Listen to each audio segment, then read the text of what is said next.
When you think of the most dangerous pirate to ever sail the seven seas, you probably think of Blackbeard. At the height of his power, Blackbeard commanded 4 ships and 300 men. He was a nightmare. But what if I told you there was a pirate who made Blackbeard look like an amateur? A pirate who commanded 1,800 ships and a personal army of 80,000 men, larger than the navies of most countries. She didn't just rob ships. She governed them. She didn't just run from the law. She forced the Qing dynasty to beg for peace. Her name was Zheng Yi Sao, and today, we're looking at how a woman from a floating brothel became the most powerful pirate. To understand how Zheng Yi Sao became a queen, we have to look at the world she was born into. In 1801, China's Qing dynasty was beginning to fracture. Poverty was rampant, and for many living along the coast, the land offered nothing but starvation. The sea, however, offered a way out. Thousands lived on flower boats, floating cities dedicated to the pleasure trade. This is where we first meet Shi Yang. We don't know much about her childhood, but we know she was smart. She was observant, and she was a survivor. In 1801, a notorious pirate lord named Zheng Yi raided one of these floating brothels. He was the commander of the Red Flag Fleet, a growing force of outlaws. During the raid, he laid eyes on Shi Yang. Now, the legend usually says he was struck by her beauty and carried her off, but the historical reality is much more interesting. Shi Yang wasn't a victim. She was a strategist. Most women in her position would have been lucky to survive the night. Instead, Shi Yang did something unthinkable. She negotiated. She agreed to marry Zheng Yi, but only on her terms. She demanded a formal legal contract. She didn't want to be a wife. She wanted to be a partner. Her demands were simple but revolutionary. She would have 50% ownership of everything the fleet captured. She would have joint command over his sailors. She would have a say in every tactical decision. Zheng Yi, perhaps recognizing that her brilliant mind was worth more than 1,000 cannons, said yes. For the next 6 years, they were the ultimate power couple.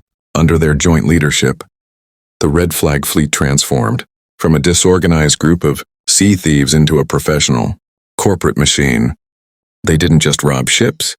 They ran a protection racket. If a merchant wanted to sail through their waters, they had to pay for a passport. If they didn't have one, the Red Flag Fleet would hunt them down.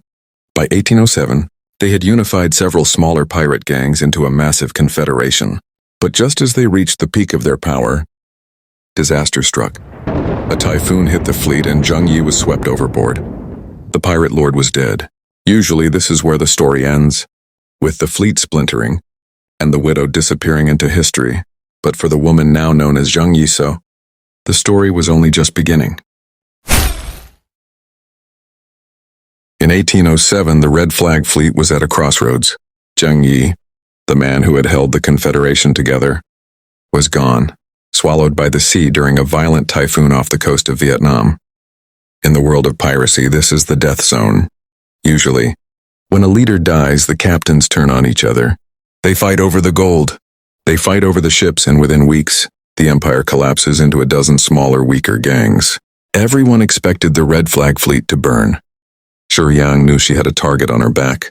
As a woman in a hyper-masculine world of outlaws, her authority was fragile. To keep control, she needed more than just a contract. She needed a military ally. She turned to her husband's most trusted lieutenant, a young, charismatic commander named Zhang Bao. Now, the history here gets a little complicated. Zhang Bao had actually been a foster son to Zheng Yi, but in the ruthless world of the South China Sea, family was about loyalty, not blood. Shi Yang made Zhang Bao the official commander of the fleet, but with one very clear understanding. He would lead the men, but she would lead him. It was a brilliant move. By elevating Zhang Bao, she secured the loyalty of the soldiers who loved him. By keeping the purse strings and the strategy in her own hands, she remained the true power behind the throne. But she didn't stop there. She knew that in order to rule, she needed a brand. She officially took the name Zheng Yi Sao. It literally translates to the wife of Zheng Yi, or the widow of Zheng. On the surface, it sounded humble, like she was just holding the seat for her late husband.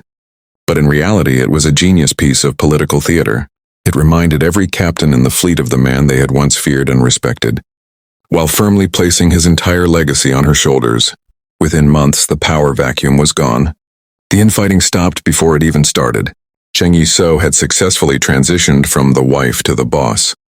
But now that she had the fleet, she had to keep them in line.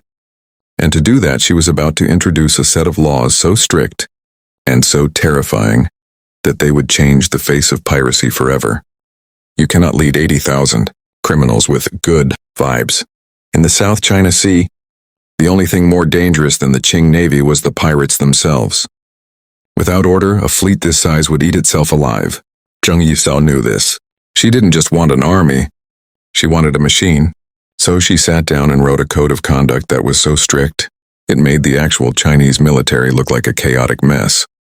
First, let's talk about the money, the common fund. Under her rule, every single item stolen from a prize ship had to be registered and inspected. There were no finders keepers. If you were caught hiding just a small portion of the loot for yourself, you were severely whipped. If you stole a significant amount, you were beheaded and thrown into the sea. Zheng Yi Sao ensured that 80% of all loot went into a general fund to buy food, ammo, and repairs, while the remaining 20% was split fairly among the crew. It was a corporate tax system that actually worked.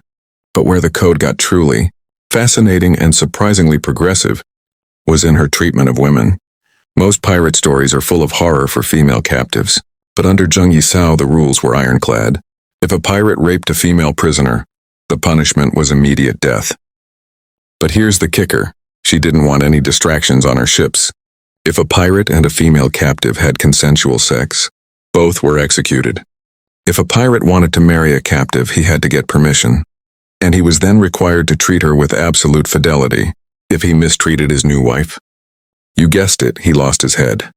These laws did something incredible. They turned a mob into a floating nation, because her pirates were well paid and lived under a clear set of rules. They were fiercely loyal. They didn't desert, they didn't mutiny, and they fought with a discipline that terrified the government. By 1808, the Red Flag Fleet wasn't just a group of outlaws anymore. They were a shadow government.